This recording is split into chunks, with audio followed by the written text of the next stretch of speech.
What's up, guys? It's Oblivious Gamer here. So, My Hero Academia Ultra Rumble just had a closed beta, which was only available in Japan. Which is why you probably didn't see that many people playing or talking about it or, seeing a lot of screenshots, videos going around.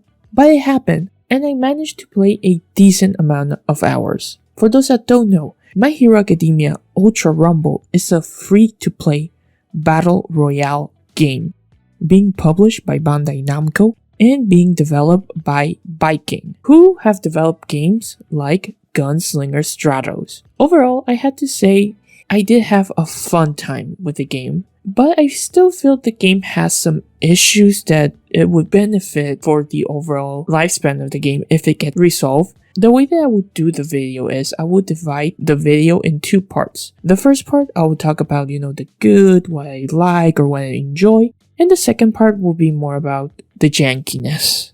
Now, before I continue, if you like the content, don't forget to subscribe. Before I dive into the subject, I just want to state, for me, I approach BRs or Battle Royales based on the amount of time I play, especially free-to-play ones, because the entry barrier is very low, and you lose only your time if you want to try it. You don't have to dish out like a full $60. So let's talk about the good. The first thing is, it's a free-to-play game.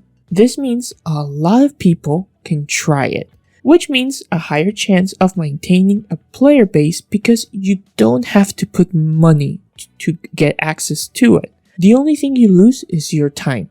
So it means a higher chance of acquiring more constant players than if you had a $60 or a $30 entry barrier, because it's much easier for someone to want to try the game. When it comes to playing the game, I have to say, at least with the characters, the heroes and the villains that were available, they felt all surprisingly different, which is a good thing. To give you guys an idea, I played Mount Lady a lot. That was like my main. She has her ability, which is Lumber, where she just becomes huge and some of her attacks just become more devastating. But of course, it makes you an easier target as you become very visible. Another character, Froppy for example, her movement is a bit more quicker, especially when climbing buildings compared to other characters.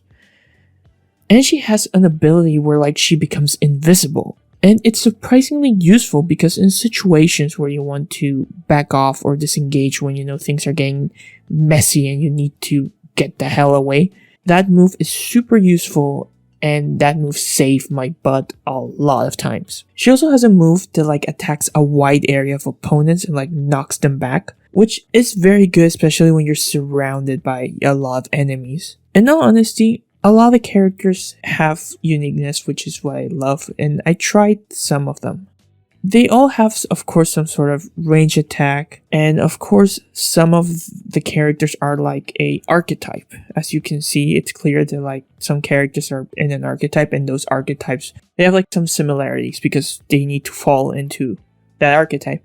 But they all behave and have some unique moves, and it's surprisingly fun. You don't feel like you're just playing an archetype, you actually feel like you're playing a character. Because there's, for example, a difference between playing Deku versus playing Mount Lady, or a difference between playing Froppy or playing Toga. The map feels, at least for me, the right size. It doesn't feel too big or too small, because this is a 24-player battle royale, so it doesn't make sense to make a huge map. There wasn't a dull moment thanks to that, because it's very easy to encounter players to engage, but of course, if it's something you like, you can still sneak your way around.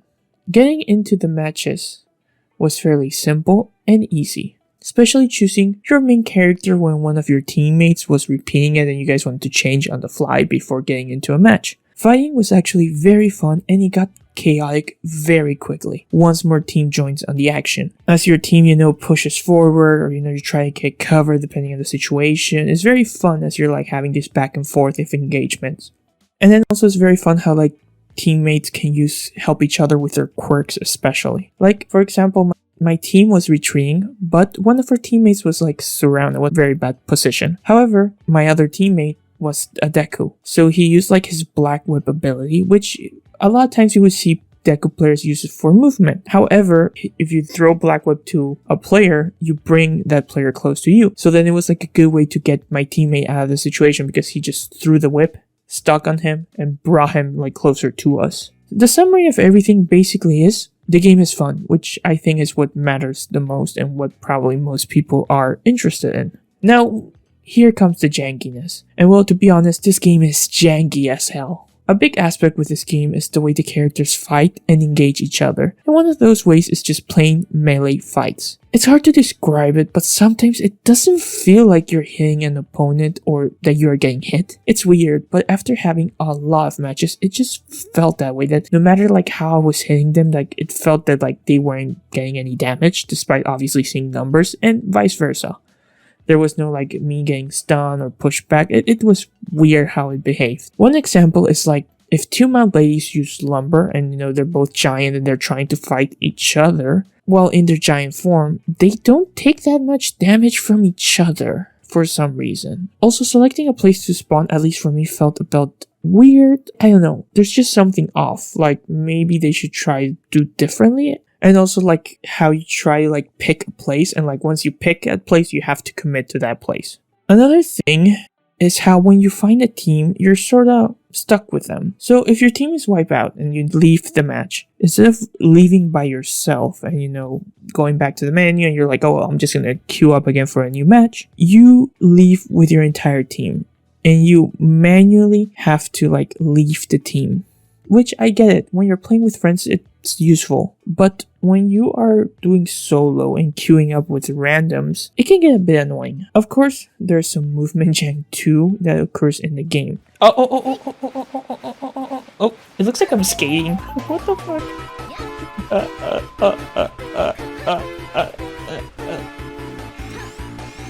Like I'm rollerblading, boys.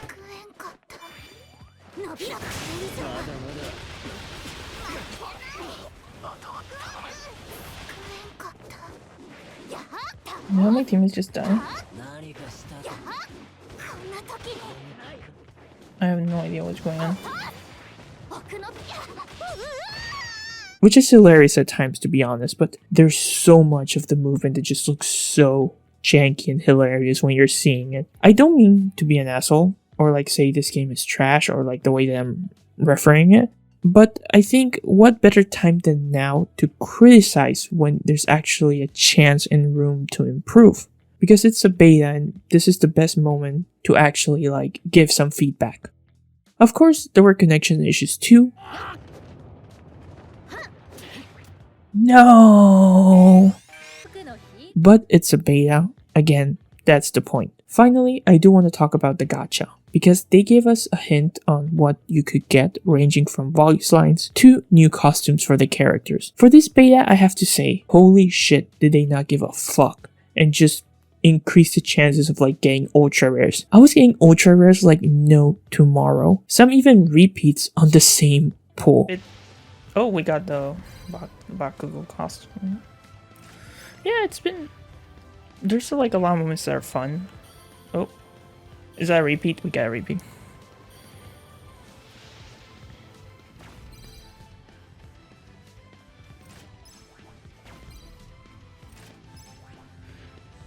If we get a repeat for this, I already have this.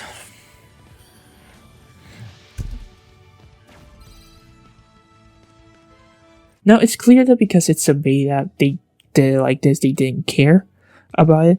But there's no way for their full launch that they will have rates this high. Like, that's one thing to definitely keep in mind. In the end, I had a blast playing My Hero Academia Ultra Rumble. For a free-to-play battle royale, it was a fun experience. It does have some glaring problems that I would personally love if they solve it, but we will have to see. There's still time for them. This is just the beginning of the year, and we don't know when this game is actually going to be released. I am guessing they will make a beta for everyone else eventually in the future. I don't think this game will only be like a Japan-only game, because the My Hero Academia fanbase is very big, so it doesn't make sense to just keep it like in one area only. So if you are interested, definitely keep your eyes out for the game.